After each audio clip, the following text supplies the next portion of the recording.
Imagine a world where the law was not just a set of rigid rules, but a living, breathing narrative that invited you to think, debate, and imagine. This world existed thousands of years ago, in the heart of ancient Israel, where the laws of the Old Testament were not just commands but stories that shaped the moral and legal fabric of society. Today, we often view these ancient laws as archaic and distant, but they are far more complex and nuanced than we might think. They challenge us to reconsider our modern understanding of justice and morality, and they offer a profound lesson in how law can be both a guide and a conversation. When we read the laws in Exodus, we often see them as absolute commands, but they are actually rich narratives that invite us to engage with moral dilemmas. Take, for example, the passage from Exodus chapter 23, verses 4 to 5, which states, "When you come upon your enemy's ox or donkey going astray, you shall bring it back. When you see the donkey of one who hates you lying under its burden, and you would hold back from setting it free, you must help to set it free." This law is not just a rule. It is a story that encourages empathy and compassion, even towards those who are our enemies. It challenges us to think about our obligations to others, regardless of our personal feelings or prejudices. Similarly, the law in Exodus chapter 21, verses 12 to 14, which deals with homicide, is presented as a narrative. "Whoever strikes a person mortally shall be put to death. If he did not lie in wait for him, but it came about by an act of God, then I will appoint for you a place to which the killer may flee." This passage describes three different scenarios, each with its own characters and outcomes. It is not a simple set of instructions, but a story that helps us understand the complexities of justice and the importance of context in legal decisions. In ancient Israel, the law was not just a set of rules to be enforced by a centralized authority. Instead, it was a tool for community engagement and moral reflection. The laws were written in a way that encouraged people to imagine themselves in various situations and to think about what was right and just. This approach is often compared to casuistry, a method of moral reasoning that considers the specific details of each case rather than applying a one-size-fits-all rule.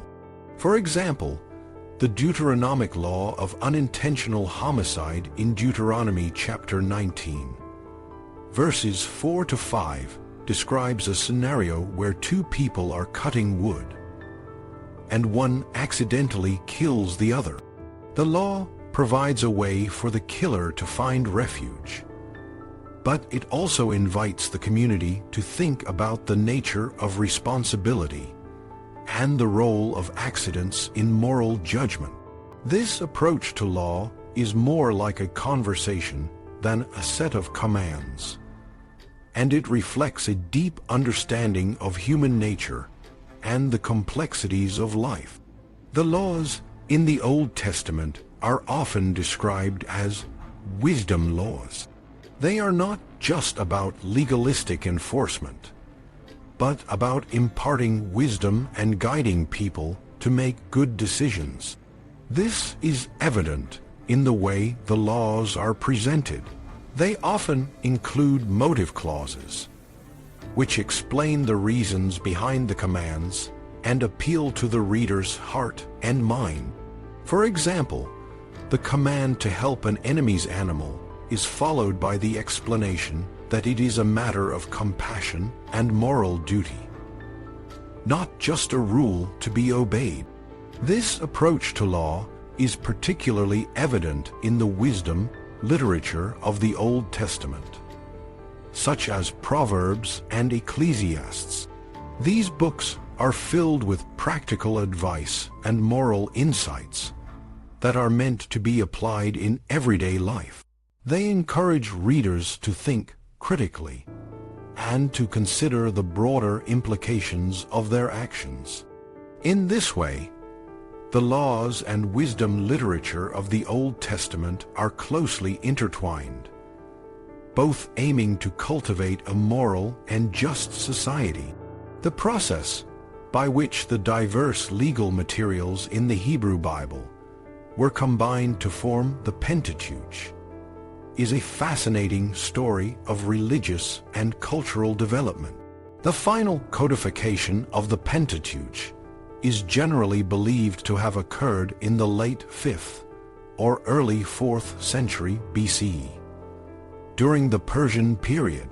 This period was a time of significant change and upheaval for the Jewish people, and the codification of the law was a way to establish a common foundation for their identity and values. The role of Ezra, a priest and scribe, is central to this process. According to the books of Ezra and Nehemiah, Ezra read the law to the returned exiles in Jerusalem, and the Levites interpreted it for the people. While the exact content of the law that Ezra read is uncertain, the story suggests that the Pentateuch was already seen as an authoritative text by this time. The reforms of temple worship described in these books also indicate that the laws of the Pentateuch were being used to guide religious practice. The canonization of the law was not just a matter of legal enforcement, but a way to create a shared understanding of what it meant to be a Jew. The Torah became the foundation of Jewish identity, providing a set of moral and legal principles that guided both individual and communal life. This shift towards a religion of law was a significant development in Jewish history, and it set the stage for the later development of Rabbinic Judaism. One of the most intriguing developments in Jewish thought after the exile was the personification of Torah.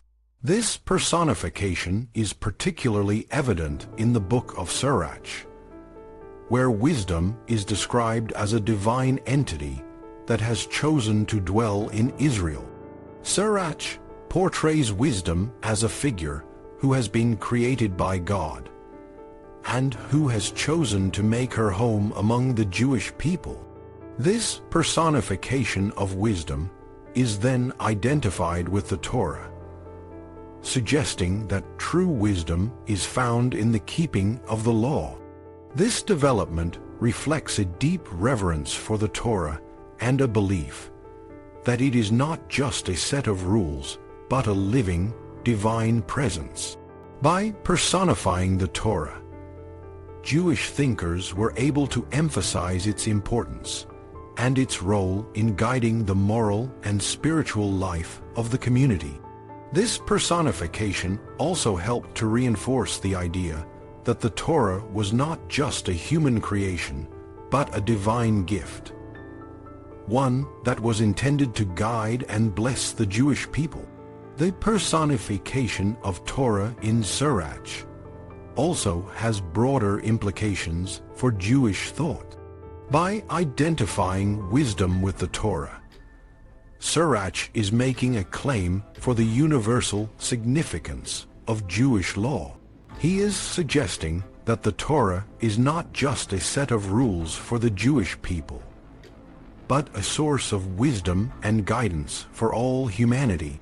This claim is a response to the criticisms and suspicions that Jews often faced from non-Jewish neighbors, who saw their practices as strange and insular. By asserting the universal value of the Torah, Jewish thinkers were able to counter these criticisms and to present Judaism as a religion that offered a set of moral and legal principles that were relevant to all people.